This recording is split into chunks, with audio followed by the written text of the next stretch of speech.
is time. It is time to brew your best beer. The 2016 SJPoor Challenge is dedicated to your friend and ours, Paul Wickstein. Brought to you by Brewcraft USA, iMake, Gladfield Malting, Yakima Valley Hops, The Grain Bill, Brewers Exchange, Keg Kingdom Homebrew Supply, Hiraki Homebrew, and a special thanks to our silver sponsors. All right, down to my last two, and tomorrow's the deadline, so I got to get these done. So today I have the English Dark Mild brewed with Colombian coffee and rye malts, also fermented with 1968. I have used the Y Yeast 1968 when we did the ESB challenge, Hokie Homebrew. For those of you who are just only a few years into the brew tubing, you'd have to Google search that. But we did an ESB challenge where we all used the same grain bill, but we and hop schedule, but we just substituted yeast, and then we all swapped the beers to see what the difference was. And I used 1968, so I'm familiar with that limited edition. Anyway, 4.2%. Let's get it cracking. A nice hiss. Let's get it. Yeah, I can smell that ESB English yeast. Through the pour, it's looking pretty, pretty clear brown. Let me see. Yeah, there's some sludge back there. We'll consider that bottle condition and leave it behind.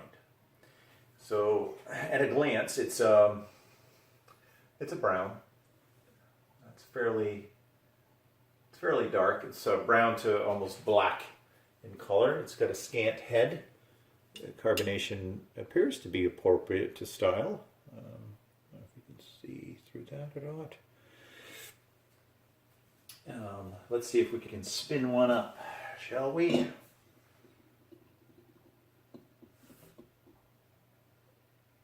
Yeah, so we're spinning up a khaki head that sort of dissipates rather quickly. That's thinning out. Decent amount of legs. So let's get the aroma. Yeah, I'm getting a hint of the coffee, and it's carrying with that English yeast. Roasted, sort of a roasted coffee, caramel. It's very pleasant. All right, let's see if we can. What was I watching? Called it the Chalice of Love. It was hilarious. Who was it that?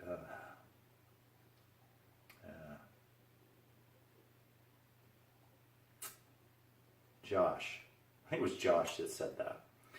Said once I give it the chalice of love, a lot of these beers change. So that was funny. I was cracking up after I heard that one. Anyway, so I'm going to stick to those aroma profiles there. I'm getting coffee. Not overpowering. Caramel, roasted malts, and some of that ESB yeast, the English yeast, kind of wafting above that all. Okay, let's go in for the taste.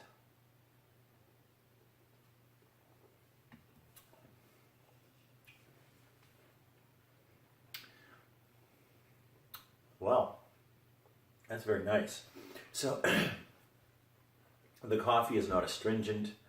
It's not that Starbucks coffee bean bite, which those of you who know me know I don't like Starbucks. It's there. It's almost like it's almost got like a coffee brandy without the brandy kind of feel to it. It's very smooth and easygoing. All the flavors that all the aromas rather that I mentioned in the flavor profile or aroma profile. Good Lord have mercy. all the flavors that I mentioned in the aroma profile seem to be following in the palate equally. Might be a little overcarbonated. I'm going to let that set a bit. See if I can get that carbonic bite down just a tad and let it warm up. It is thin on the mouthfeel. You know, it's a low ABV beer, so I'm not expecting a lot. Yeah, so let me warm that up and let that carbonation burn down a little bit, and we'll give it another shot. All right. And the chalice of love. The coffee notes kind of come more forward as it warms up, whereas the yeast character kind of fades in the background a little bit. That's the change there on the aroma. So it's more predominantly coffee forward, not over the top. It's very appropriate. So that's the difference as it warmed up. Let's see what the taste is now that the carbonation has died down some.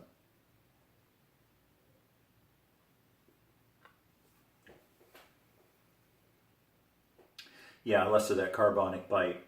It's a little smoother on the palate. The coffee is present in the palate as well. Interesting about this beer is, and this is not a dig, just a descriptor. When it's cold, it tastes different. It smells different and tastes different. Well, I mean, all the flavors are there, but certain flavors are more predominant in the cold. And the aromas. So the aroma and flavor profile followed appropriately cold. And then when it warmed up, there was a shift in the aroma profile and a shift in the flavor profile, and those followed through in the same order. So basically it's slightly a different beer, warm and cold. And both versions were very good. Yeah, I like it. It's probably not one I would brew, only because I'm not, like, some of the guys that were reviewing some of the beers, they were like, sours aren't my thing, but it's drinkable. Coffee beers aren't really my thing. Some people love them. They just swear by them. It's not my thing. But certainly it's a very drinkable beer, very good beer, very well made. There's no flaws that I can pick up on the beer. I understand why it's in the semifinals. It's quite possibly to go all the way. Cheers to the brewer. I mean, good job. It's so easy to go heavy-handed on coffee and get that kind of coffee ground, kind of coffee bite, stringent bite that you get from coffee beans. And to me, that's an unpleasurable, undesirable thing. Some people love that dark, biting, astringent coffee. That's,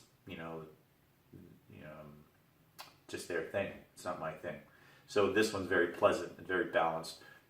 Great selection for this competition because you have the wide palate ranges, so you can appeal to everyone.